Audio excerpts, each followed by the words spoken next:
Yo, yo, yo, what is going on, people? Welcome to Throwdown Your Questions, episode 538. I'm your host, Tony Polanco, and tonight I'm joined by Emilio Lopez. Sup, people? How's it going? Carlos Romero. Yo, yo, yo. And Brian Manjoma. What up, what up? All right, guys, we're back. Another one, short a couple of people. So Brett's taking a night off. So is Chris. And Adam's doing his podcast. So those guys are out. Actually, with Chris, kind of fun though. The main reason he's taking off is because he's having a nice time with his family. Father's Day, he wants to keep that going. Like, yeah, man, do your thing. Richard may or may not show up. We don't know who Richard is. He didn't say anything. So yeah, we'll hold it down. And obviously, happy Father's Day to all the fathers out there. Yeah. What's going on to the people in the chat? All right, so let's start things off with some questions that were left over from last week, because last week I just wanted to focus on the Summer Game Fest stuff, because you guys asked us a couple of questions that weren't related to it. So we'll answer those now. But obviously, shout out to everybody that gave us questions. So we got a couple of questions here from Mr. Jolly Yellow Nerd. The first one is, it's my understanding that Fatal Fury, City of the Wolves isn't selling too well. Do you think the gap between City of the Wolves and Mark of the Wolves played a huge role in that? If so, do you think if SNK had dropped some sort of collection like 6 months or a year ago, it would have helped build hype and anticipation that would hopefully have translated into better sales? All right, so I got to break things down a little bit, because I know why you're asking that, because obviously, we had like the Marvel Capcom collection, all this other stuff, and they did well. SNK isn't like Capcom. They actually have most of their games already available, right? So it would be slightly tricky to repackage them, because people will be like, wait a minute, you're just selling me the shit I could just buy right now. Like, the actual question is, like, if you like want to like check out all the King of Fighters games, the question isn't which ones are available. The question is which ones aren't available, because there's less of those. I think King of Fighters 11 is the only one you can't buy anywhere. Fatal Fury, you could buy most of them. The 3D ones you can't buy, but the old 2D ones can. So a collection, they would have had to do something really special, right? But here's what I think that should have happened. And I'm going to tie this back with Invincible, right? Look at how they're marketing that game. They showed that game to FGC people, and they're talking to their audiences. Hey, this is why this game's dope. Fatal Fury, on the other hand, is talked to a bunch of normies, and we saw how well that worked out. You'll love this. And I'm glad we actually waited a week for this question. They just put out the player stats for Fatal Fury, right? Guess who's at the ass bottom that people use? Manny, take a guess. The soccer player. And? Oh, and whatever his face is. Yeah, DJ Fettuccine. DJ Fettuccine. Nobody uses these fucking characters, bro. Nobody cares about those. Like they could have filled those slots with like characters that people recognize, like Homeboy from fucking King of Fighters. Yeah, they could have done so much, So it's like those characters actively hurt that game, right? So I think what they should have done is they should have catered this game to like regular video gamers and fighting game fans, not normies who don't give a fuck. Like, it's been proven now, Ronaldo fans, they don't care. They don't care about that stuff. Yeah. So that was, yeah. Yeah, like it's the thing about like, and I hate the some of the leadership over there, and it's not SNK. No, it's not. Those guys that. It's those other guys over there who think that's what the deal is, just because they can throw a bunch of money behind this shit. It's like, no, if the Murder Prince is into fucking fighting games, right? Then he should know good and damn well that nobody gives a shit about whoever that DJ guy is or the goddamn Ronaldo guy. Yeah, and those people are not going to be playing that game. Ooh, I just knocked something over. It's the same complaint. It's the same complaint I have with Kojima throwing a bunch of well-known actors in the game. Nobody in gaming gives a shit about those people. If it was just a bunch of fake people, it would just be just as fine. So like, and they're trying to use. I think in general they're doing the same sort of situation with this, where they're using those somewhat well-known figures to sort of help promote the game to other people, to obviously to try to widen the audience. But the thing about it is that WWE fans don't give a shit about that. All these people don't care about that stuff. So why not just go full, full into the realm of SNK, stuff. And I think because again, it's a shame because that game looks very nice. It's great. It's a solid game. Like and everybody who's played it was like, yo, this game's dope. So I just find it interesting how, let's just be honest, since Invincible is on Amazon, it is a pretty normie friendly thing. Everybody knows about it. They're not catering to normies. They're catering to fighting game guys, right? And then you have the Fatal Fury is like a fighting game for fighting game fans, but they're catering it to normies. It makes no fucking sense, So they really hurt themselves bad, and I hope in the future, they won't do that because you're right. You have the rosters just filled with these two people that could have been filled out with actual Fatal Fury or King of Fighters people. They fucked up, It's very upsetting. Oh, and just real quick. Because I know, because Jolly Alert, he may not know this. Like Mark of the Wolves, the original game, it's on PSN right now. I think you can buy it for like less than $10. And ironically enough, when I was testing the Switch 2, I was looking at my library of games. Guess what's on there? Mark of the Wolves. The original game is already readily available. So I don't think re-releasing it would have helped. I think what would have helped is not having those stupid guest characters. That really ruined things. And they're still doing dumb stuff. Like, they're having these collaborations with these, like, fucking Taiwanese rappers. I'm like, who cares? Who cares? Yeah. Number one, it's like, you get the characters that the fighting games fans like, and then Street Fighter sort of did it. Like the Street Fighter's like the top of their game, and they have Mai and they have fucking Terry Bogard. You mean characters from other fighting game franchises? From fighting games, yeah. Trying to attempting to try to introduce them to it, and that's what you do. Yeah. Like right now, I feel like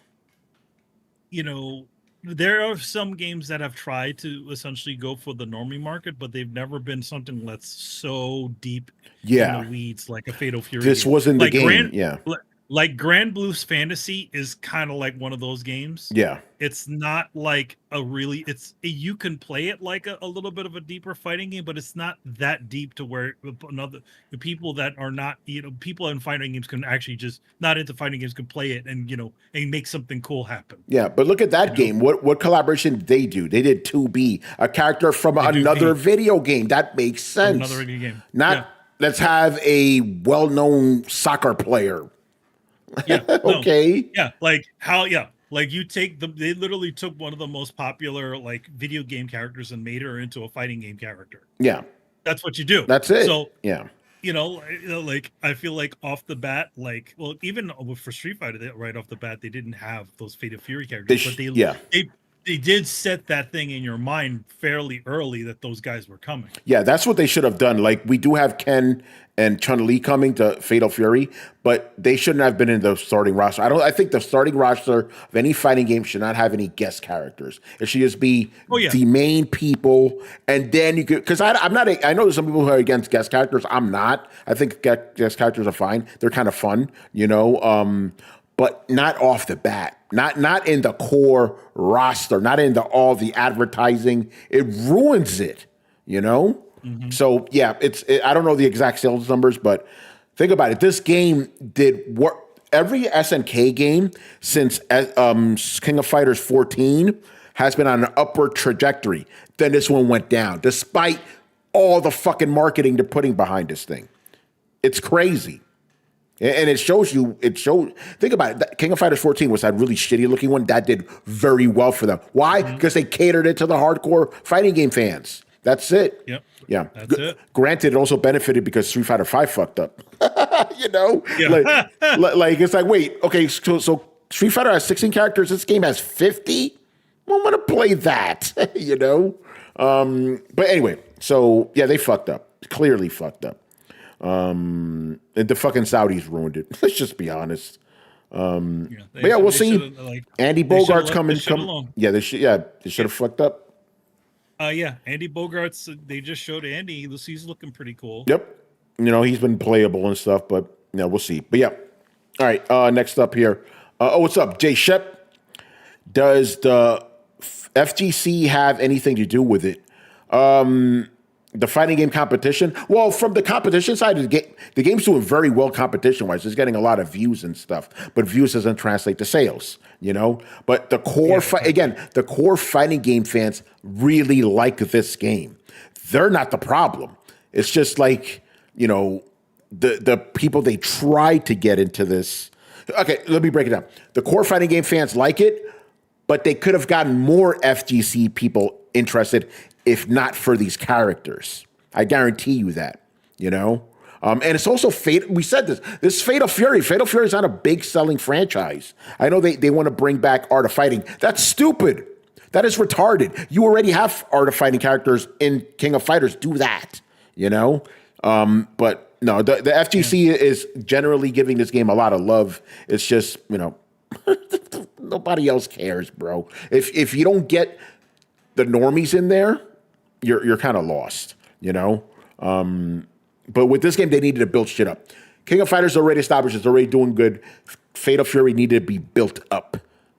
They should have saved this money for the next King of Fighters game, not Fatal Fury. Fatal Fury should be something a lot smaller in scale, And you could tell the game itself, you could tell they didn't throw $1 billion at it. They probably spent as much money as they normally would, on a normal game. It's just they went crazy with the marketing, Yeah. Yeah. And right now, ironically enough, there's a lot of people who aren't traditional Fatal Fury players playing in the tournaments because the Saudis are offering $2.5 million. So there's that, All right, let's get into it, man. Next question here. This one is for Chris, but maybe we could kind of answer it, even though I don't have any data, but we'll see what happens. Chris previously questioned just how scarce the Switch 2 really is. Has there been any chatter on how bad scalpers are with them? Usually when a console is hard to find, you can find scalpers flooding the auction sites trying to sell them. I haven't been keeping up with this, admittedly, but I haven't been hearing a lot. Because, even with PS5, you couldn't escape that. Oh, scalpers, this, scalpers, that. Have any of you guys been hearing any chatter about Switch 2 scalping? So, to be honest, I haven't been looking either. I mean, I don't really have it. I mean, obviously, if I had more interest, maybe I'd be looking. Yeah. But I don't. And I'm not looking to invest in a Switch or anything. So, I haven't been looking around. What about the rest of you guys? Only thing that go ahead, Carlos. Only thing I've seen is from something posted in the chat where it was a whole bunch of Switches on eBay that got lowered in price because they were I think they were charging $600 or $700, crazy. And then all of that stuff went down. I just feel like for as much shit as we've given Nintendo over the past couple of decades, it seems this time they actually had a significant supply to meet the demand of what this would be. So there hasn't been pretty much a scalping issue. So Carlos, check this out. You'll find this interesting. I just did a cursory search, and here's some of the videos that have popped up. The Switch 2 is backfiring on scalpers. Why scalpers are failing with the Switch 2. How Nintendo overcame Switch 2 scalpers. So I guess the situation may not be as bad.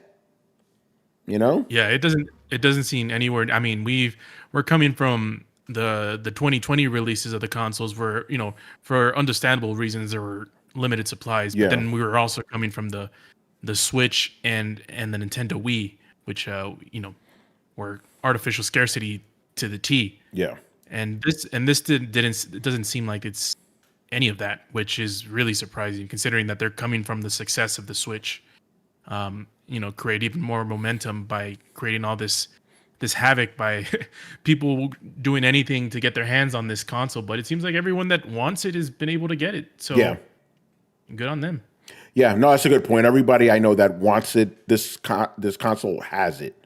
So may not be as bad to admit. I mean, I know we know there aren't 3.5 billion people that own a Switch, but that's how many have been sold, to stores and stuff. So it doesn't seem like the scalping situation is as bad as before. So that's good. But obviously, if things change, we'll let you know about it. Brian, have you heard anything? Or if we get Chris, he'll probably say something about it. Chris will probably. We'll ask him again. But Brian, have you heard anything about scalping with the Switch? Nope, it's been quiet on my end, and I've not seen any news articles. So either it's not happening or it's not known. Yeah. Yep. I think that's generally true. But we'll ask Chris again when he comes back. All right. So here's the last question from that was left over. This one's from Jay Shep. All right. Nintendo signed a 10-year agreement to have Call of Duty on the Nintendo Switch. Will we see a Call of Duty title on any Nintendo console before the 10-year agreement is up? I think so. Whether it'll be like a mainline one or some offshoot, we don't know. But there will be a Call of Duty. I guarantee that. Yeah, it just seems like you don't get this 10-year deal without putting anything on it. Yeah. I don't think it's going to be the new one. It just doesn't make sense. I feel like, some of the legacy titles definitely will get ported out to the Switch too. I'm with Tony on this one. Yeah. All right. This is a simple one. All right. Let's start with all the new questions. Jay Shep starts off. And I'm glad you're here, Jay Shep, because you and I were kind of talking about this. So if I get any of this wrong or you think I'm not answering it correctly, let us know. He goes, if the next Xbox is a PC console, as rumors suggest, Mr. Tom Warren's been talking about this, will the company's games essentially be PC games or something unique to that new platform? Will Xbox continue to support the previous generation, or will they just keep making Xbox games and use the Play Anywhere to get these games over to the new console? So just to break it down. So this is what I heard. And admittedly, the article Jay Shep sent me is behind a fucking paywall, which is stupid. But the way I understand it is that the next Xbox is rumored to have access to Steam and all these other launchers and stuff, right? So that's where this whole PC console thing comes from. But the thing you gotta, and Jay Shep, again, you could correct me on this because it seems to me like you think that Xbox games are like completely different from like PC games. They're kind of not. Like ever since the PS4 era, consoles have essentially just been like dumbed down PCs that only really do one thing. It's all x86 architecture now. So basically, it's kind of like when you build a game, you just got to make it for like Xbox hardware or PlayStation hardware. There are specific configurations, but there's nothing special about like Xbox games or PlayStation games per se. We're not in the days of like the cell processor or the emotion engine or shit like that. The PlayStation, the Xbox are using the same basic shit that other PCs are using. It's some proprietary stuff here and there, but generally speaking, this is why ports have been kind of easy, some better than others, just like with PC ports, some are better than others. So yeah, if this thing is kind of slightly more PC-ish, you're not going to have any problems with backwards compatibility. You're going to be able to play like most of your Xbox games. But that's to say you should be able to play most of your Xbox One, Xbox Series X games. Before that, it gets a little bit trickier, But the point, and maybe I'll let you go next. But the point I want to bring across is we are no longer in an age where consoles and PCs are completely different. They're effectively the same thing. There's differences, obviously, but nothing huge, Yeah, the thing about it is that there is quite a large list of games of previous Xbox games that don't run on PC. Yeah, they run on Xbox. That's the factor. There will be a lot of titles that you will not have available to you if this console is specifically, if this new handheld is just specifically a Steam Deck. Yeah, it's just because those games, like you can't. There's a whole you can buy the games, but you can't actually play them unless you have an actual console. Those things would need additional development on Microsoft's end. The question is, would they even put in that? According to Phil, they're going to just use AI to do it. Oh God! By the way, just to be clear, we're talking about the next Xbox, not the handheld specifically. Not the handheld. But what you said is still correct. If this thing is more like a PC, it would still need to have stuff in there to let you play your older Xbox games. That's one of the draws of Xbox. You have access to all of your games, right? But yeah, we'll have to see, because Xbox, I still believe they will make a proper console. It would be interesting, right, if they have like Steam on there and everything. But again, since it's effectively a PC, a dumbed down PC, I'm not surprised by that. But again, people seem to have this like mental bridge, or was it a partition? Console, PC, they're not that different anymore, you know? No, they're not that different, but they still do. Still do need additional development to especially if you're designing for a specific console, you still do need additional time to essentially. Yeah, it's not 1-to-1 like some people say. It's not 1-to-1. Yeah, push it back and forth. Yeah, like that's why you notice. Well, granted, also Sony does it, or Microsoft does the day and date. They're developing them all at the same time. Pretty much. Carlos, what are your thoughts, bro? Yeah, I always thought that the next console is going to be the last. So I wouldn't be surprised if they do that. As far as the next Xbox, whether it's going to be a PC, like you mentioned, it's already a PC anyways. It's just a tied down PC. Yeah. The biggest question is the last part that you guys mentioned is the backwards compatibility with the old things, and that's sort of what Adam's been raging war against the machine, the Xbox machine, the last couple of days. Rage against the Xbox machine. It's been a thing with the Xbox community where they thought they think they're being bamboozled by Xbox because the new handheld isn't going to be compatible with the old console games. So if it is a PC, those games are not going to be compatible because they're not gonna go through all of them. Yeah. The only way that they're going to be compatible is if they're Play Anywhere titles or Game Pass titles, games. That's the only way it's going to work. Yeah.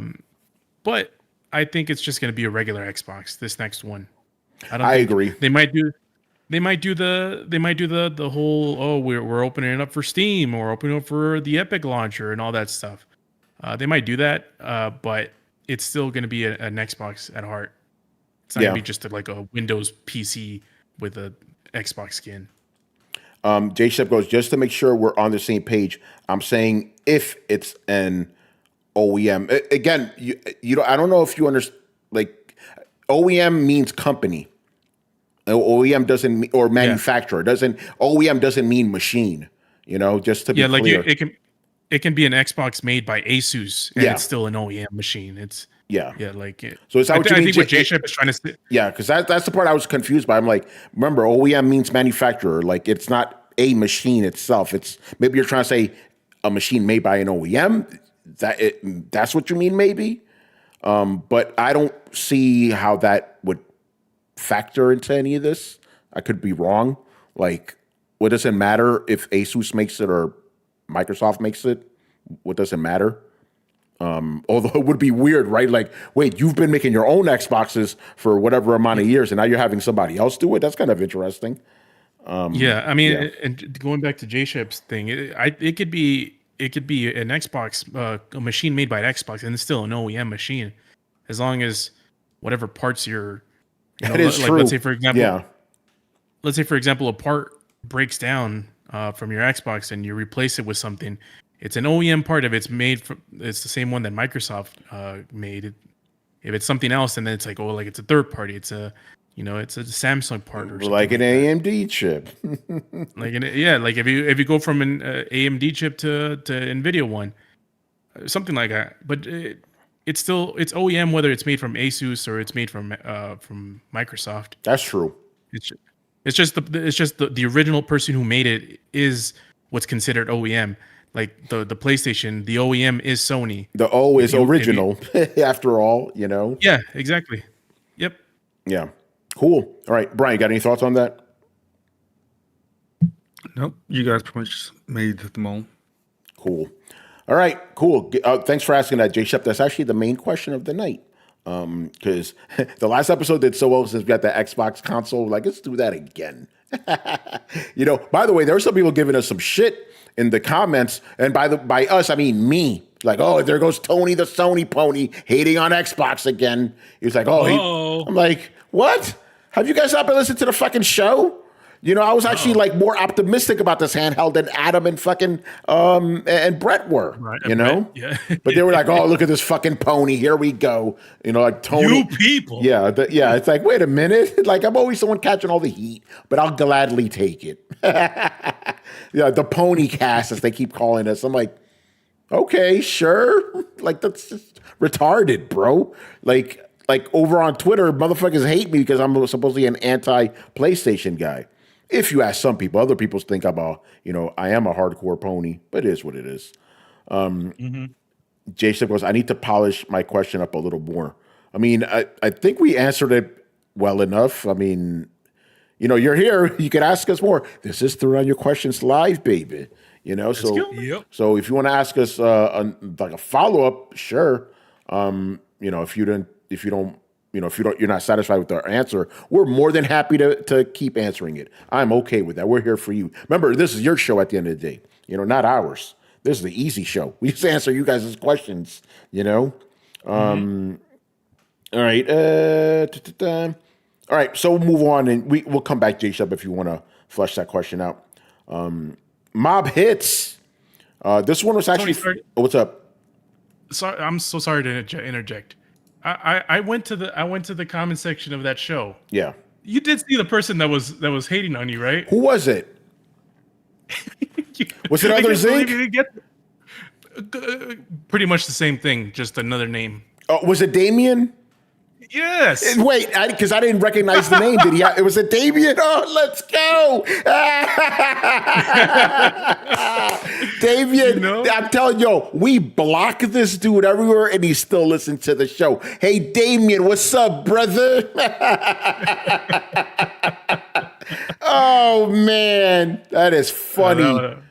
Listen, some of our biggest fans are our biggest haters. I love it. Now I feel it's kind of like the Howard Stern show back in the day, right? The biggest haters were the most devoted of listeners. It's true. What was it like? They're like 45% of people, what's it like? What 50% of people come back because of your listeners come back because they want to hear the next thing you want to say. Like, what about the 50% of haters? They come back because they want to hear what you have to say next. Some shit like that. I got it all wrong. Whatever. Oh yeah, J-Shep, you asked us about Outer Worlds 2 sales, but we actually covered that on the last episode. The last question show, we got asked the same thing. I don't think it's going to do that well, bro. Not at $80. No way. Because you specifically asked, will it sell 2 million copies on PlayStation? I could be. Yo, if I'm wrong, I'm going to be surprised, bro. Because it's like, okay, not only is the game $80. By the way, Carlos, Brian, when you guys actually see how much the old game sold? Because this could be another Borderlands situation. Where I'm like, that game didn't fucking sell. And then it's like, 30 million. I'm like, fuck. Because it's like $80 is a lot. And then Outer Worlds is fucking boring, bro. And I'm not just talking shit. I played the game. I reviewed it. I thought it was a snore fest. So if it's more of the same, nah, son. So, the first thing that comes out, and there's a couple of things, including Tony's best friend Gemini, 5 million copies. Gemini, yeah, 5 billion. All right, I mean over lifetime, I guess. So yeah, I don't think it's going to sell 2 million on PlayStation. They're gonna have to do some crazy marketing for that to happen. And to be fair to this game, this is considering the fact that it was released on Game Pass. So most of those sales did not come from Xbox. That's a good point. But yeah, we go deeper into this question on the last question show. So you could check that out. All right, mob hits. Let's go ahead and get into it. This question is mainly for Adam, but anyone can answer. Adam's not here though. But I will have his answer for you. Let me scroll through it. What did you think of the Gears of War beta? Was this the right entry to introduce to the PlayStation platform? Did anybody here who's on the show right now get to play this thing? No, I didn't get to. I didn't get to play it, but I think we're lucky to not play it because according to one member of the Throwdown cast, it was almost impossible to get a match, or it took forever. Yeah. So this is what Adam had to say. I did play Gears multiplayer beta and it sucked. Took over 13 minutes to find a match, and even afterwards, it took another 12 to 15 minutes for another match. It looks and plays like Ultimate Gears Edition, so not sure why they are calling this Reload. Adam is very hung up on that. He doesn't like the fact that this is called Reload. He wanted it to be called Ultimate. So he says, when something is called Ultimate, it should be the final version. When something called Reload comes out, that just sounds like an upgrade of the original. This should just be Ultimate Edition now on PlayStation and PC. Take it, bitches.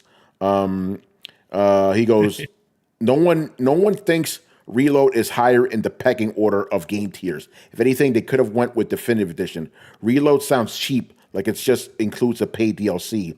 Either way, it's whack. It's not what I want. I want the whole collection all upgraded. He says it's the same shit. He goes, remember, there's a reason Microsoft is giving this game away for free to anyone who purchased the Ultimate Edition, because it's the same damn game. So Adam's not happy with it. He basically wants it. He doesn't like the name, and he wanted it to be the collection. So that's Adam's thoughts on it, But I will say this, though. The dudes in the chat, the Discord, who have been playing it like Mob Hits, they're fucking loving it. They thought it was great. So, different opinions, I guess. I like Adam's Xbox heel turn. It's coming in pretty nicely. It honestly, this is gonna sound harsh. It doesn't matter what Adam thinks. It doesn't matter. This is a strict play to get PlayStation folks' money. Yeah, that's all this is, man. That's all this is. Yeah, Adam doesn't seem to understand that, though, Carlos. Like, I kept telling him, like, don't you think this is good for PlayStation guys? I'm like, hold on. This is my opinion. If Ultimate Gears of War is great, which it is, and you're getting the same game, what's the problem, right? You already have it. Yeah. No, if you're a PlayStation guy and you missed out. Right. Yeah. Yeah. So but I'm just agreeing with you. I'm like, this is a play for PlayStation guys, because they know they're going to get them twice. You get them with the Ultimate Edition, and then you eventually get them with that collection, Well, the Reload Edition and then the collection. Yeah, exactly. Yeah, that's the whole point of this, and that's why they're getting the free game. And honestly, if you already have the Ultimate Collection, then I don't know if you're getting a game for free that's a little bit upgraded. That's pretty good, man. I don't know why you're clamoring for another Ultimate this quickly. I don't know. What it's been like 6 years? No, 10 years. Oh, it's damn. Came out in 2014, 2015 or so.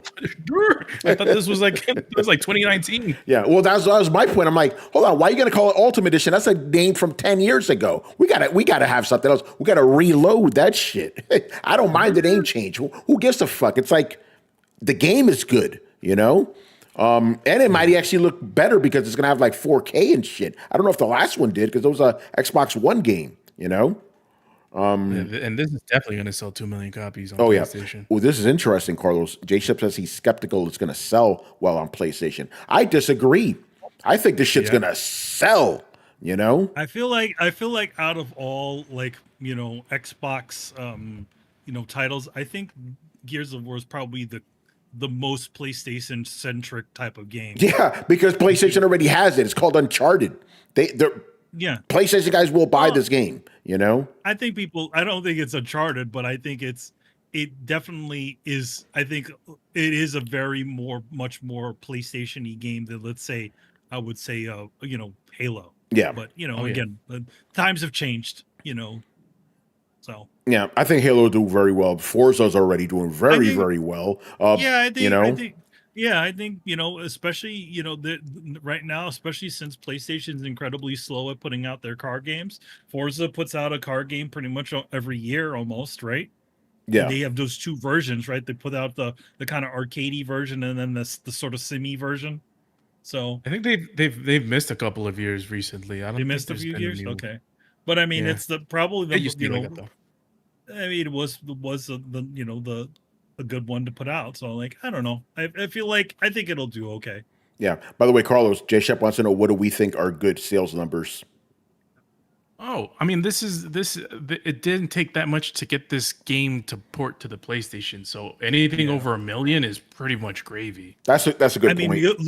Look at the price of this game. It's only $40. That's another good point. Yeah. it's not like this is just them printing money because the game's already done. They're not doing a significant uptick on any of the graphics on it. It's going to just be a lot cleaner because it's it's playing on a better console, just like it would be on the Xbox. So yeah, I don't think it's going to be that big of a deal.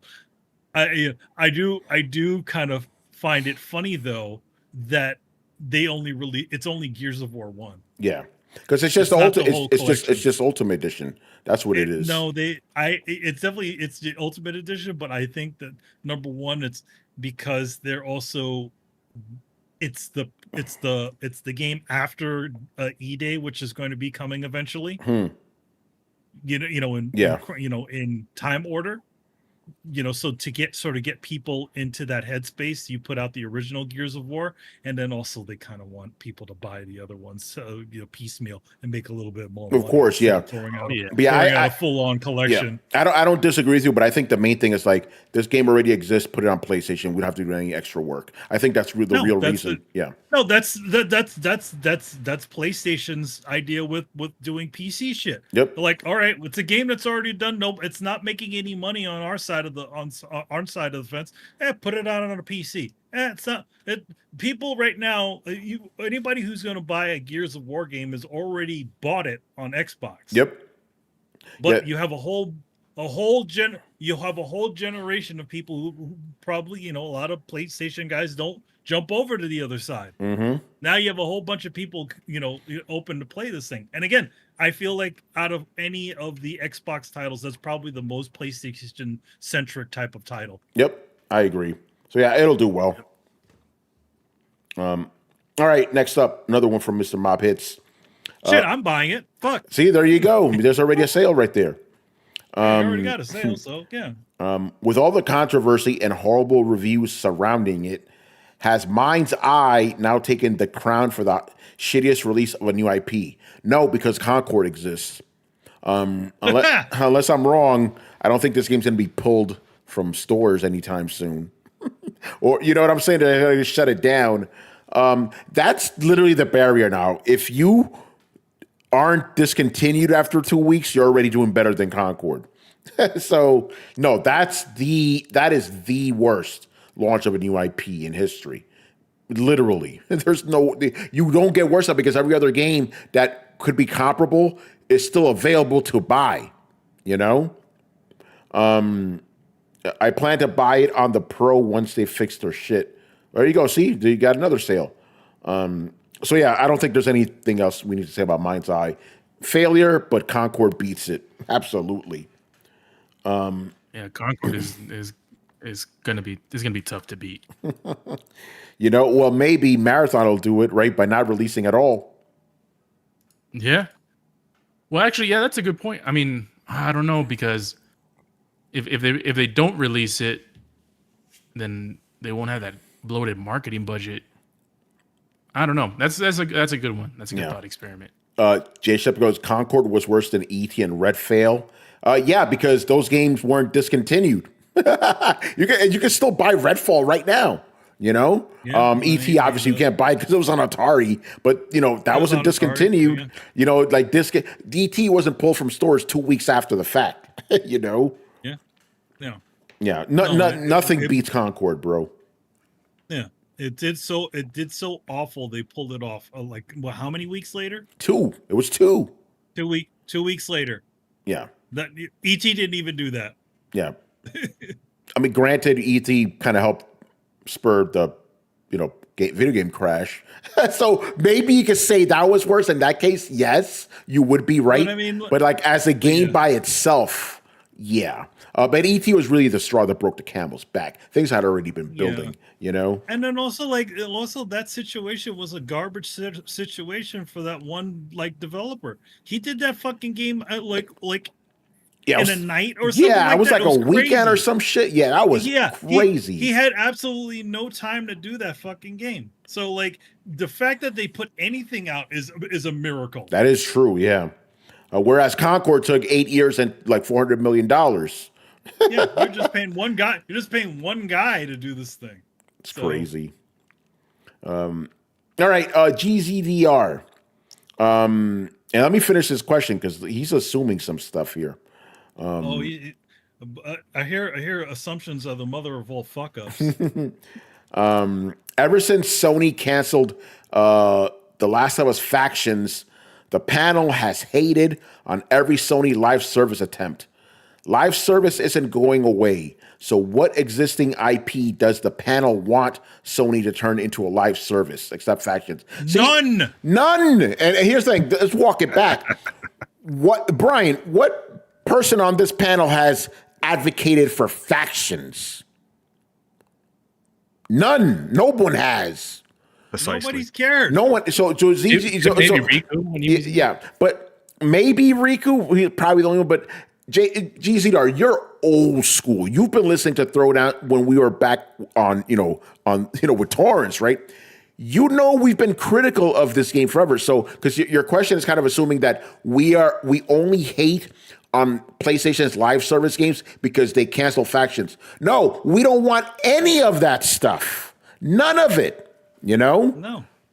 Why doesn't establish also number one, like why does an established IP need to become a fucking live service? Yeah, no, that's horrible. We don't want that. Again, and GCR, I know you're old school. You've been listening to us forever, right? I remember specifically when The Last of Us, the original one, came out.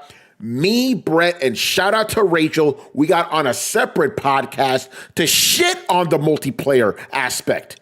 So you're not going to find any Factions fans on Throwdown. So I don't know what the hell you're talking about, my dude. No, Brett didn't want Factions. He thought it was trash. Nobody liked it. On Throwdown, the only person I liked it, yes, Riku, he's the only one.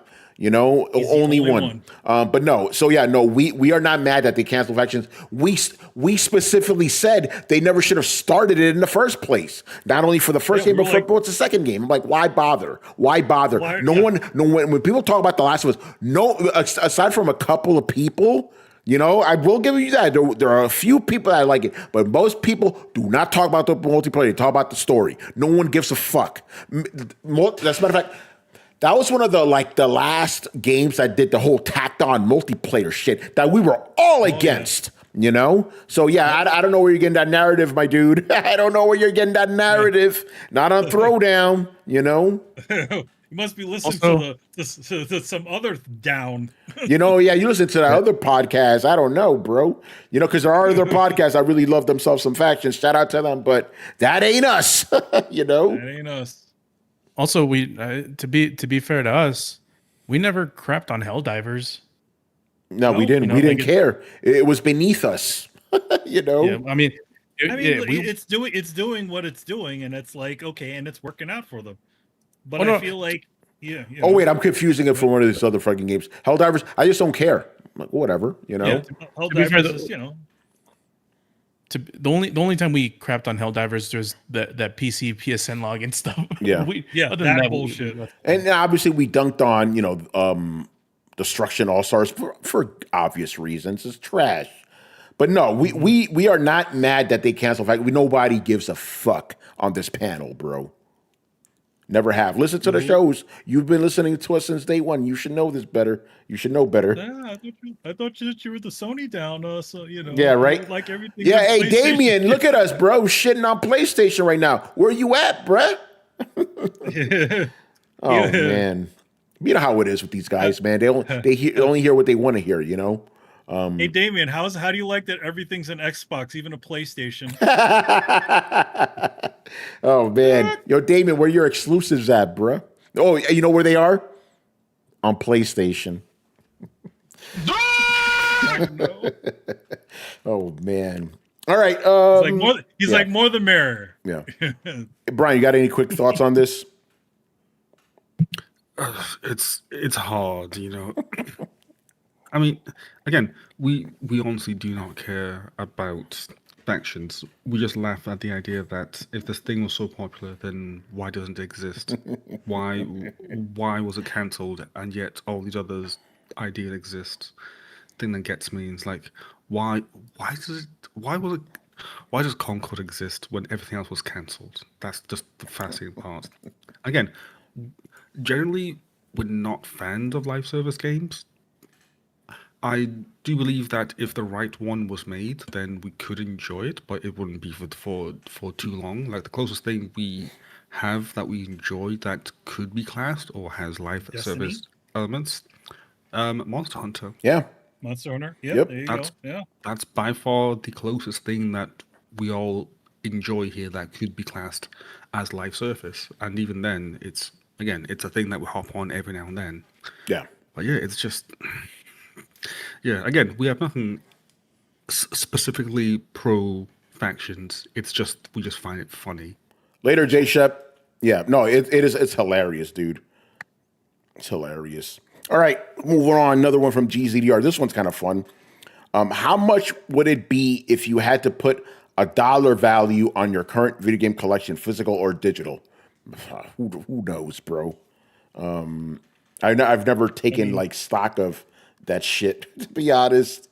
I mean, if you put a dollar, I mean, the only thing I could really put a dollar value on is the actual physical shit. There's no worth to any of that you know, any of the digital stuff. You can't resell any of that. Yeah. So I don't know. I can't really Yeah, neither. I've never sat down and like taken inventory of that stuff. Who does that? Like, but if you, but I mean, no. I mean, if you're legitimately looking to go through your collection and sort of downsize it, like not the digital stuff, but your physical stuff, like you know, kind of like all the shit that you still have left over from from the old place. Like if you went through all that stuff and you went through eBay and looked at all that stuff, there you can think of some sort of dollar value for it, but that's about it. Yeah. Man, I was so close to selling stuff, and then Manny's like, "Hey, you could leave your extra stuff in my storage." I'm like, "Okay." So that ended that. I'm gonna keep everything, for at least for how long as I keep the storage. Exactly. Yeah. Exactly. We still should go through that stuff and figure out what to do with it. Yeah. But at least it's not in your way. No, it's not in the way. Yeah. But the point is, I've never thought about that, because if I can, I want to keep my stuff, Yeah. Go ahead. I've thought about selling my stuff. I have because I don't know. I have so many things that I don't know if I'll ever use. For example, I have Super Nintendo. I have the PS3 Fat. I have the PS3 Slim. I have the Xbox 360, Xbox One X. I have a whole bunch of a mess load of things. The PlayStation 1, not the PS1, the original PlayStation. So it's like, I'm pretty sure, like if I sum everything up, I'm pretty sure it's around, I don't know, like $5,000. Because I still have like probably like 100 Xbox 360 games, and also have the the PS5 and the Steam Deck and the Switch 2. So those cost a pretty penny right now. Yeah, I got the Vitas and the DS. So it's just a whole bunch of other stuff, and I've been thinking about selling a lot of that stuff. Because I just don't know if I'll ever use them again. It's more of a hassle to connect my SNES to my to the new TV than you got to go through a bunch, use forgot what it's called, like to sort of set it up. Mm-hmm. So maybe one of these days I'll sell it, but it takes a lot to sell it and get a good price from them. Yeah, it's a lot. I was about to, and then it's like, fuck that. That's a lot of work. I probably will eventually have to do it with some stuff. Like Manny said, we eventually have to clear that stuff out. But, I'm not going to worry about that right now. But hopefully I could get a pretty penny off of whatever I do end up selling. It's funny, I have a bunch of stuff, a bunch of consoles and stuff for Adam from his mom's, from my aunt's place, his mom. Yeah. So I gotta get to shipping all that stuff out. I got like Super Nintendo, his old PlayStation. Fun. But he needs to, but like that stuff he needs to, I'm gonna do an initial cleaning on it, but he needs to go through all that stuff and make sure it's all working properly, because it's been sitting up in an attic for who knows how long. Oh man. What about you, Brian? Do you know what your gaming collection is worth? Oh, no idea. With all the digital games as well, it makes it hard to count. Like the physical games, I don't really have anything that's special physical wise. I guess the only thing I have is a sealed copy of the Mario remaster that they did on Switch. Oh, nice. That shit one. And that's about it. Everything else is just bog standard games. I have a version 1 of The Witcher 3 on PS4. That's a thing, but yeah, that's about it. So my answer is probably the same as Carlos over there. Like shit like 3D Gamer Heroes is like crazy expensive, like worth a lot of money. Yo, and I got that. Yeah. Mm-hmm. I don't have that. Yeah. I'm annoyed. By the way, Brian, because of my British colleagues, I know what bog standard means now. You're slowly learned a new word. Yeah. And you'll like this too, Brian. I was watching Matt McMuscles. He's a Canadian guy, and he said that, and it threw me off at first. I'm like, why is the American guy said like, oh, he's Canadian, British? Okay, It makes sense. There's a lot of things that they say over there in Canada that kind of line up with Britain. Because I was editing. This is a while ago now. I was editing one of our reviewers like keyboard reviews, and it said this is bog standard. I'm like, what the fuck is that? Deleted the bog part. Because one of the things I do is try to take out the Britishisms whenever I can. But yeah, I just find that funny. All right, let's get into it.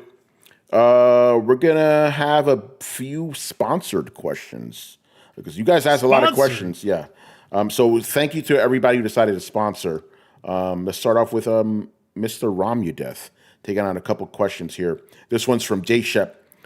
New rumors suggest that a Game Pass price increase is coming very soon. What are your thoughts? Not surprised. Already? Not another one. Didn't they bump it already? Yeah. Well, here's another one. I just had the CJ meme. Oh shit. Here we go again. I mean, I thought they were doing real well. I guess they want to get more people, get some more money out of it. Yeah. I don't really have any thoughts. If it goes, I don't care. I don't have Game Pass. I don't care. I don't have an Xbox. Xbox account. We don't have. Well, most of us don't. Brett. Well, I mean, the best person to be asked about this would probably be he does Brett use it. And, Brian, you still use it too, right? Nope. I canceled my subscription. Well, I stopped renewing it. I played all the games that I wanted to. So I was like, yeah, I am good. And I really wasn't playing that much on PC, and I was just playing through xCloud, and yeah, I had no need for it, so I stopped. Yep. There you go. I still have it. What do you think about a possible price increase? Will you continue subscribing? Oh man, I don't know. I think I might cancel before or pause the subscription before the next charge date. Before they get us like fucking PlayStation did. Yeah, man, fuck PlayStation. And fuck Jim Ryan too. And him too. While he's at it. Sending one reminder during Christmas, man. They knew what's up, man. Yeah, they knew what's up. Yeah, with the Ultimate, I checked the last time I paid for it, and it was like $21. And I'm like, God damn, I remember when this shit was 15. Damn. Like, not too long ago. So yeah, if I have nothing to play or I have nothing that I'm interested in playing at that time, then I'll probably just pause it. Because I kept it because I was playing Clair Obscur, which it was obviously worth it. And I still need to play Doom. I haven't gotten to that yet. But that's like a weekend game and that's it. Yeah. But yeah, I'll probably cancel. Yeah, we'll have to see, but it probably will be raised eventually. Actually, here's another sponsor question I'm going to squeeze in here. It's at the end of the show, but I'm going to bring it up now because it's related. This one is extra question from Mophead, sponsored by, he's another one of our loyal fans, Mr. Sir Rich a Lot. And the question is, what are the panel's thoughts on recent comments made by the Sony CEO regarding increasing PlayStation Plus subscriptions? That is a phenomenal question. So he basically says that the higher tier of PlayStation Plus has done so well, they're like, let's bump up the price to keep the money flowing. Basically what he said. So what do you guys think about that? Yeah, at least he's not hiding behind it. Like, oh, this is gonna make things better for everybody. No, he flat said it's well, going to make us more money. gonna make more money. Right. He was honest. I mean, it's not, I appreciate the honesty. At least he's not tap dancing around it, like saying that that the players demanded or some bullshit like that. No, he's like, no, we're gonna make more money. I mean, here's the thing: we don't need to subscribe to that one. You don't. You could just let it go. Yeah, but I'm assuming they're going to raise the price of all the tiers if they do this. Mm-hmm. So that kind of stinks. But my dumbass will probably still keep subscribing. I'm kind of. I mean, you're at least on the low. You're on the low tier. On the low tier, yeah. Because I play online and I like my cloud saves. Mm-hmm. And I got plenty of use out of the online. It's not like I dabble. I use it a lot. So I need it. Yeah, I need that. So I'll stick around begrudgingly. But I'll stick around. But I'm not surprised. Again, these companies, they'll always try to get more out of you if they can. They want to get more out of you, but they don't get, like, if you drop it to an even more competitive price, more people will subscribe. Yeah. So why not do the opposite? Especially in this time where we're kind of, everything is getting incredibly high. Like we're talking, like, we're talking about all these things about consoles going up and all, like all this other. Why not one of these guys just do the opposite direction and try going down and seeing what happens? Yeah, they're seeing how many people go into it, right? Because they're assholes. They're not going to do it. Mm-hmm. Unfortunately. All right. What about the rest of you guys? Do you care? Not really. Yeah. Well, it depends. It depends on what the price is, but more than likely, I'll be canceling my subscription before it re-ups again. This time, I set a reminder on this shit. Brian, do you subscribe to PlayStation by any chance? I do, and my service is running out this year, so it's a good question. And I'm kind of stuck because I don't really play much online. Like, I think the only online game I played this year is Monster Hunter, and it's just kind of sat there. So, depending on how I feel about the games they have and how much the price increase is, it will dictate how likely I am to resubscribe. I'm guessing that they'll do some sort of discount if you're a lapsed subscriber, as usually most companies do. So maybe I'll try and go for that one. Because again, it's just a service that I pay for and it doesn't do anything. So it might just be worthless. Yeah. Were you saying, Carlos?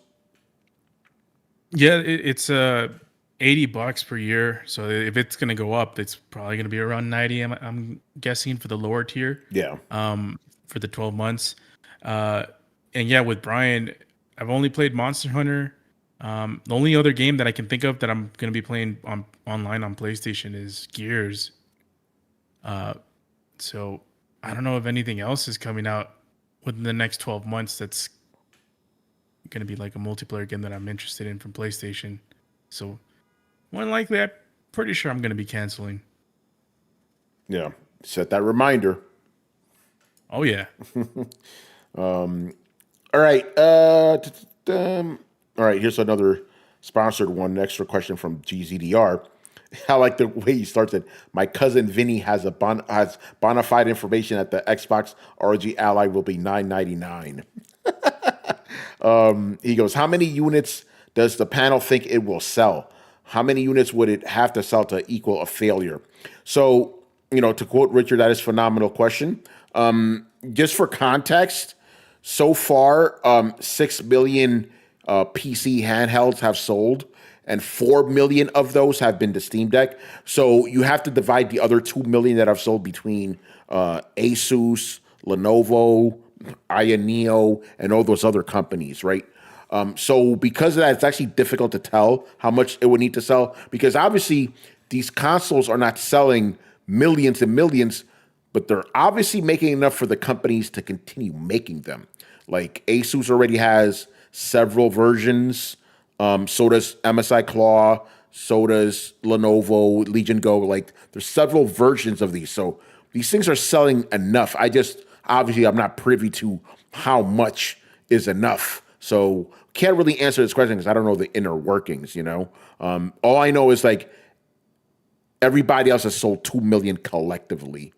So, but I don't know what like is Asus making more? Is Lenovo making? I don't know. So it's kind of difficult to answer that question. Yeah, that's all I got. I don't know. Yeah, it's a pretty new, sort of venture that they're getting into. So the market isn't really set in its ways. So I don't know if it does, like if we see like, the ROG Xbox Ally did 5 million sales work. It's like, damn, that's really good. You sold more than Steam Deck? It's more than Steam Deck, you me? But if someone says, it's done 500K, I wouldn't know how to quantify that in terms of it being a success or not. Yeah, because like you said, it's too new. Like people now, they're like, they only sold 6 million. It's a failure. I'm like, this market didn't really exist 3 years ago. So you can't, you know what I'm saying? You can't really judge it on that. Yes, I know that Neo and all these other companies have been doing shit like for years, but like the shit really started with the Steam Deck, right? The market as we know it now. And that was what? 4 years ago, Carlos, 3 or 4 years ago. So yeah, this is way too new. Way too new. Yeah. And no one was taking the GDP pocket or win like that seriously back a decade ago. Yeah. So yeah, it's a hard question to answer. We kind of feel more confident in saying what's a success than what's a failure at this point. Yeah. Right now, if it does 10 million, it's a crazy success. Well, right now with handhelds, the only thing we have to measure success is, did they make another version of it? That's all we got right now, Yeah. That's a good point. But yeah, it's difficult to answer this one because we don't know. And by the way, Carlos and I are still sticking with what we said: $5.99 for the starter version and $8.99 for the high end one. Oh yeah, Take that to the bank. Take that to the bank. It to the bank. All right, last two questions of the night, and both of these are extra J-Step questions that are sponsored by Mr. Eurocar 9. Gracious guy, going out of his way to ask these questions. He didn't have to, but he wants the show to keep going. All right. Will the effects of Jim Ryan's asinine live service agenda bleed into the PS6 generation? For no reason whatsoever, Carlos, you could start first. So the PS6 generation is probably going to start in 2 years. Yeah. More than likely. It might bleed into it, but it's just going to be a little bit, because there's still going to be games that are in the makings that are going to be released. For example, Marathon. If Marathon ever decide to come out, when was the release date? This year, next year? I think next year it's coming out now. I'm not sure. So next year, like let's say, out. Yeah. So like let's say it does come out and they've slated for next year, but they've delayed it or something to 2027. It's probably going to come out around the time of the PS6, and it's going to have some PS6 features, quote unquote. So I think that some of those games, and there's probably another one that we haven't heard of that's been in the works, because they did have a lot, but we've seen most of them. Most of them failed.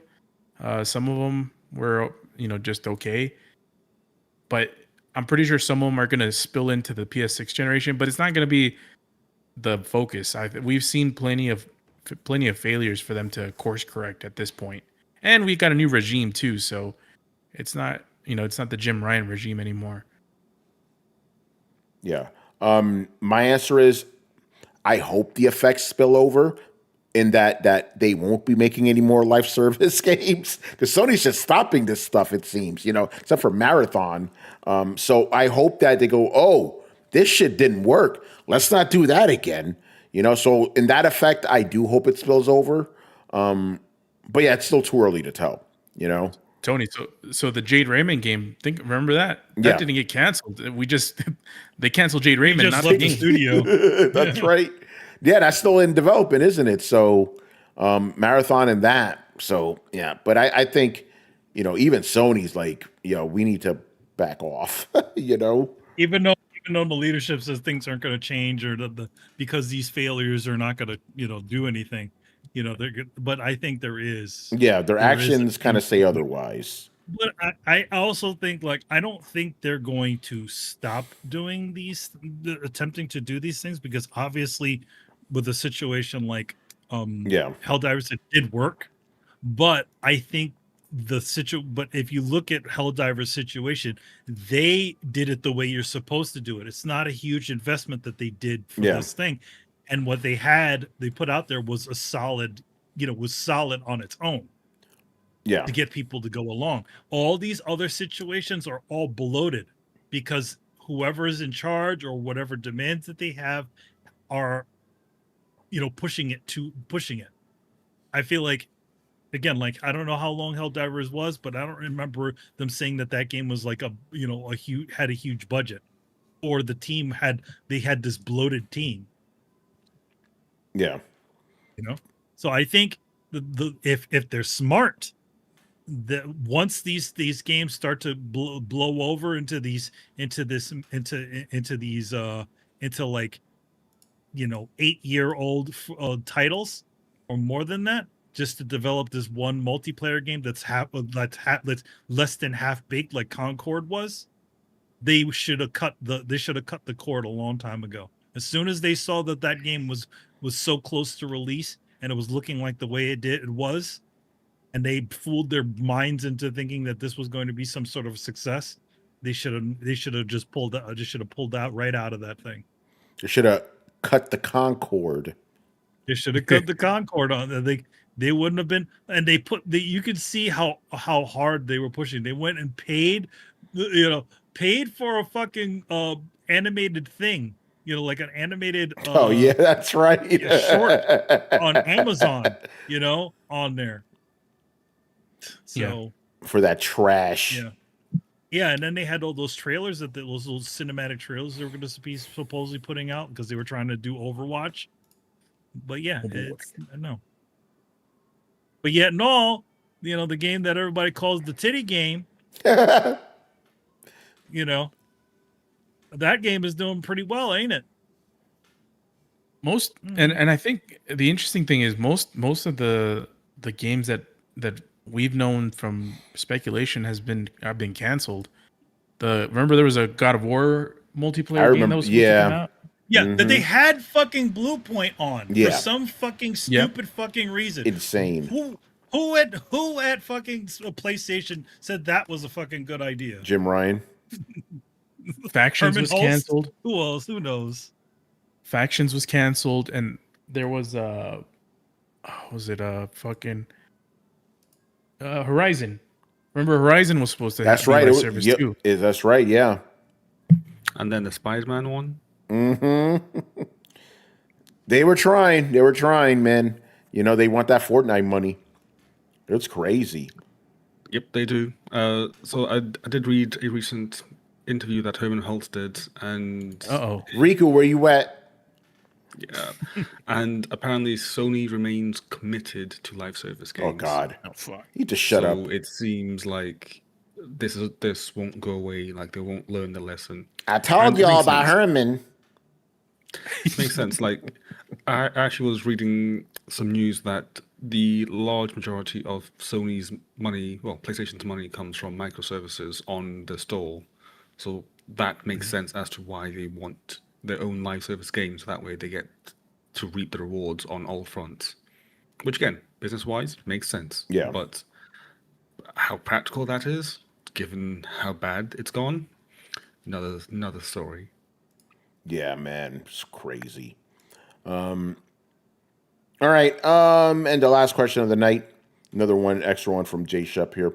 Final Fantasy XVI sold more than 3 million copies on PS5 in the first week of release, and Square Enix proceeded to complain about sales numbers and blamed the sales numbers, low sales numbers, on the fact that the game was exclusive. My question is, how many copies of Final Fantasy 16 will be sold on Xbox in the first week? Probably not 3 million. Guarantee you that. No fucking way. Yeah, I think that game. I think the people that bought that game, whoever bought that game, has already bought that game already. Yeah, you know. And generally speaking, because people don't like to listen to that part. Generally speaking, that's not a game that Xbox fans like, so I don't think it's going to do as well. But it's not going to sell 3 million, not even close. It's not like you've had Xbox going, I want it. They don't give a fuck, bro. Yeah, I don't think so. I don't think so. And also, just before Carlos, you go on, just keep in mind, this is Square Enix we're talking about. No, this game could have sold 10 million. They wouldn't have been happy. They don't. They're never satisfied. They're like a woman. You can't fucking satisfy them no matter what. You know, it's crazy. It's probably because they spent so much money on it. Probably, yeah. No matter what. Oh, this game, fucking Tomb Raider. Remember the reboot Tomb Raider 2016 or whatever? Game sold 5 million copies in like a month or some shit like that. Oh, this game flopped. Like, what? It's crazy. It eventually sold way more than that, but still, you know. Anyway, what's up, Carlos? We also have to get into the controversial conversation. And get to reality. And look, you're looking at you're looking at one person and you're looking at the avatar of the other person, of huge ass fans of Final Fantasy. Yeah. The franchise is not what it used to be. That is just not. Not even close. Final Fantasy was the franchise. And honestly, and Tony, you're not gonna like this answer, but I'm pretty sure you're gonna agree. Ever since Final Fantasy 13, I feel like there's been like a downward trend. No, I 100% agree. I love me some 13, but that game was not well received. Hell, you could even go further than that, Carlos. And I love me some motherfucking Final Fantasy 12, but that game didn't do that well either. You know. Yeah. Ever since I'm gonna say it. Ever since 10, man. It fucking blitzball, man. No, 10 did great. Though it did well, but after that, it's just been, you know. Yeah, it's just diminishing returns. Yeah, you had a bump with the first Final Fantasy Rebirth, but look what happened with that sequel. You know, and it's admittedly like the sequel to the remake. So yeah, Final Fantasy is not in a good spot. And it hasn't been for a while. To be honest, that they should, again, that's the biggest issue that I say with that remake saga, is the fact that they have to put it on. They did what they said, and it got everybody pissed off back in the day. But they're essentially saying it's going to be a series of games. Yeah, that shit shouldn't have been one. That first one shouldn't have been just that one. It should have been all three of those things. Yeah, but we wouldn't have gotten that game until probably 3 years from now, you know. I mean, they made that game. They made that game already, like, longer than it probably should have been, anyways. Yeah, but think about it. Look how long it's taken these games to come out. You know, get us out of Midgar. I mean, if you didn't add all that extra content, no, I see what you're saying. Yeah, further on, Yeah, but yeah, it's upsetting, man. My only hope is that I hope they look at like games like Clear Obscure. It's like, okay, guys, you went back to the medieval setting. That's good. Let's go back to the turn-based shit now. You know? Like, what? Listen, you have nothing else to lose, right? Go for it. You know? Give us turn-based again. Give us fully explorable maps. And you can't say, oh, it costs too much to make maps like that. Both fucking Final Fantasy remake games have huge maps with a bunch of different paths and stuff. You know, they don't have to be linear like 16. So I think you need to go back to the drawing board, bro. Go back to what made Final Fantasy work. People are, this isn't the fucking, like before where people are like, oh, turn-based, fuck that. People like turn-based now. They're cool with it. Bring that shit back. I mean, I think they, to be honest, I think they shouldn't have moved it away from it, but obviously to be more acceptable to the general audience, For a time that was true. But now, Manny, we're finally, thankfully, back. Coming back over, especially when you have so many titles like the Persona series, which again, games that don't have like huge bloated budgets, they get those things out on time. Yeah. Even though What- Persona games take a long time to come out, they take a long time to come out, but like, I mean, in the time that it took to make this last remake, they already did one remake of the previous one, and and what was the other one, the last one. So they had two of them in between the Final Fantasy VII remake. Yeah. In between. Yeah, that's right. Yeah, because they did all those remakes. That's true. Yeah, they did a remake of, what was it, 2? They did Persona 2, right? 3. Or 1. It was 3. 3. Okay, yeah, all right. And they're about to drop, remake of 4. It's yeah. Go ahead. It's like Manny mentioned, it's what they should have gone back. And honestly, and I'm pretty sure you guys were alluding to it. It's the whole back in the day where Japanese games try to be more Western.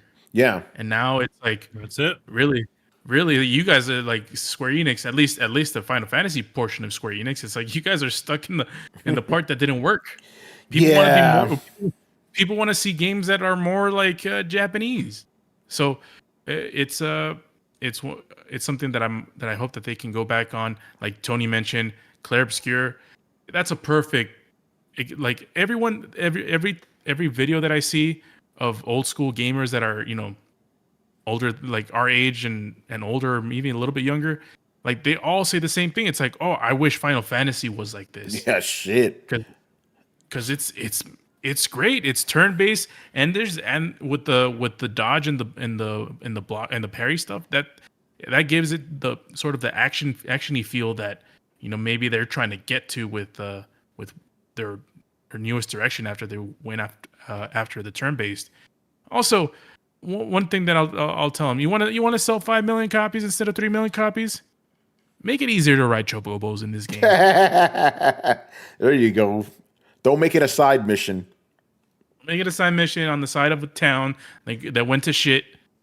And I'm like, yo, man, I want to see what's in the. What was it? An inn that right next to the inn of the little town. I'm like, I'm not talking to the dude next to the bridge. I'm going to the inn and see what's up.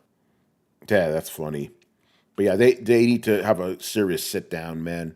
Because shit ain't. And I'm saying this I love Final Fantasy XVI. I think the game is fantastic. But it obviously didn't resonate with people. So you got to go back to the drawing board. Well, the thing with Final Fantasy 16, it's a story in the boss battles. That's really what made the game. Oh yeah, the boss battle hype.